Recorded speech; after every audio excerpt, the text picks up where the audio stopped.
Did the US ban TikTok? Did the TikTok algorithm promote anti-Semitic memes? Are there secret codes used on TikTok?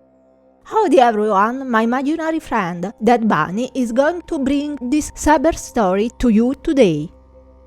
Hello.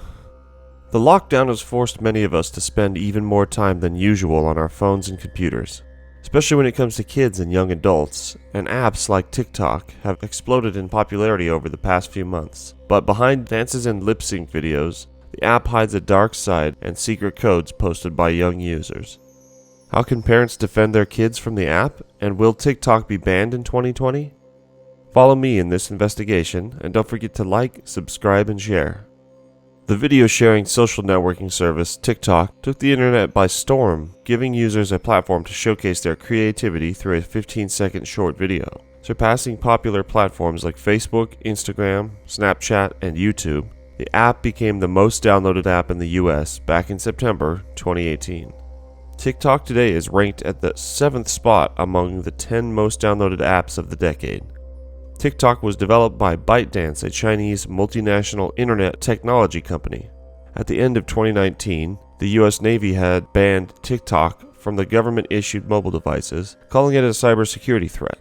Why? TikTok agreed in February 2020 to pay a $5.7 million fine to the Federal Trade Commission over allegations that the app illegally collected personal information from children under the age of 13 without parental consent, in violation of the Children's Online Privacy Protection Act, Business Insider previously reported. Research published by Checkpoint, a cybersecurity company in Israel, found that the app's security vulnerabilities allowed hackers to manipulate content, delete videos, and reveal personal information.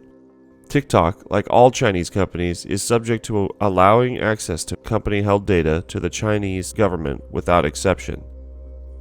TikTok carries 4 clear risks. 2 pertain directly to national security, and 2 perhaps relate to it. The first risk is the collection of data on U.S. government employees. These are people who either have security clearances or could have security clearances in the future, or at the very least perform tasks that, if not classified, may still be considered sensitive in an unofficial sense. Data collection on these individuals and their activities can therefore reveal important national security information or be used in a coercive manner like blackmail. Charlie Wartzel at the New York Times said, "Just by downloading the app, you are potentially exposing sensitive data to dozens of technology companies, ad networks, data brokers, and aggregators." There are also real fears among some US policymakers that data from an app like TikTok could be added into an enormous dataset Beijing continues to compile from incidents, hacks, and cyber attacks, and it could create a big problem, like the hack of the Office of Personnel Management, where the final estimate of the number of stolen records is approximately 21.5 million. This includes records of people who had undergone background checks, but who were not necessarily current or former government employees. The second risk, TikTok collecting data on U.S. persons not employed by the government, like in the case of Cambridge Analytica, that such information could be used to develop profiles on Americans in ways that lend themselves to enhanced microtargeting on social media and other platforms. The third risk, TikTok censoring information in China at Beijing's behest. This is not directly a U.S. national security issue, but it merits attention because of the way it has been roped into conversations about TikTok's risks. For example, the Washington Post reported last fall on the ways in which certain content that the CCP dislikes, such as information on the Hong Kong pro-democracy protests, was strangely absent from TikTok. This geo-blocking would affect those physically located within China. If TikTok was censoring content globally, by contrast, once flagged, the offending content would be deleted from anyone and everyone's TikTok feed. It is an issue of free speech and human rights, certainly, but it doesn't directly impact U.S. national security in the ways that it potentially would if content was removed globally by China. The fourth risk, disinformation on TikTok. Tons of U.S. teenagers use TikTok and consume political content through the application, so there is a concern that users could amplify disinformation on the platform. This incursion of disinformation into U.S. public discourse is no doubt corrosive to the democratic process. Virtually every internet platform deals with disinformation. Thus, since TikTok is owned by a Chinese corporation, it has nothing to do with it in and of itself. But US officials have expressed concern about potential for disinformation on the platform. And in particular right now, there's a lot of false information about the pandemic. TikTok has deleted a collection of videos found by the BBC to be using a sickening anti-Semitic song that gained more than 6.5 million views. Why? The song surfaced on TikTok on July 5th, 2020, and includes the lyrics, "We're going on a trip to a place called Auschwitz. It's shower time." The first video to use the song showed a giant robot scorpion with a swastika attacking and killing people. TikTok's algorithm ensured that the video alone got more than 6 million views. Other videos that made further use of the song accounted for the additional 500,000 views. Auschwitz was a Nazi death camp in Poland, where more than 1 million people died during World War II, many of them in gas chambers after being told they were going to take a communal shower. Nearly 100 users chose the song for their own videos. One showed a character from the computer game Roblox that looked like Hitler. Another used a clip of a shooter game where people are killed by green gas canisters. Another video used imagery from films or television documentaries about the Holocaust. The collection of videos attracted the large audience in less than 3 days before they were removed. It was incredibly distressing to watch this sickening TikTok video aimed at children, showing a swastika-bearing robot grabbing and incinerating Jews, as music poked fun at Jewish men, women, and children being killed with poison gas at Auschwitz, said Steven Silverman, Director of Investigations and Enforcement for the Campaign Against Anti-Semitism.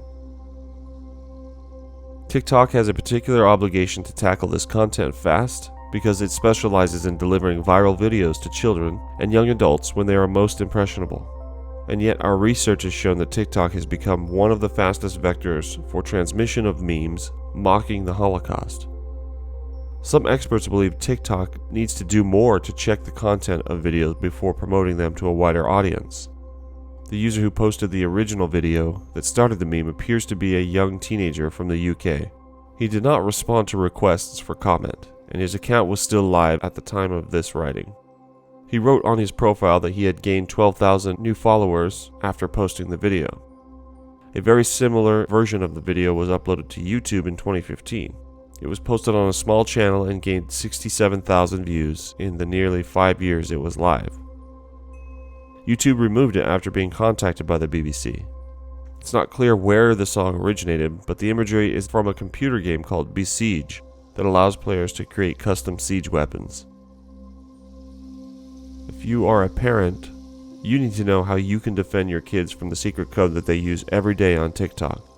Users are posting somber videos captioned with seemingly innocent phrases like "I had pasta tonight" or "I just finished my shampoo and conditioner at the same time." It's a secret code indicating that they're feeling depressed and in some cases suicidal. Has Italian comfort food taken on a whole new meaning? The phrase "I had pasta tonight" has become a code for experiencing depression or suicidal thoughts on the short video platform TikTok, loved by Gen Z. The innocuous seeming statement and slight variations on it are now a way platform users can signal for help and support without being blunt. The TikTok trend is inspired by a poem published on the platform Wattpad called "Don't Kill Yourself Today." The poem lists a variety of relatable reasons why life is worth continuing, including don't kill yourself until you tell someone your best pasta recipe, and don't kill yourself until you finish your shampoo and conditioner at the same time. So behind silly videos, viral dances, and short skits, there's a dark side with anti-Semitic memes, secret codes, and national security issues. What do you think? Will TikTok be banned in 2020? Leave a comment now. Your opinion matters. And don't forget to like, subscribe and share. If you like this video, please give it a thumbs up. If you don't, press thumbs down twice, just to be sure. Take it easy. Peace. Oh, by the way, I'm an alien. But not that kind of alien.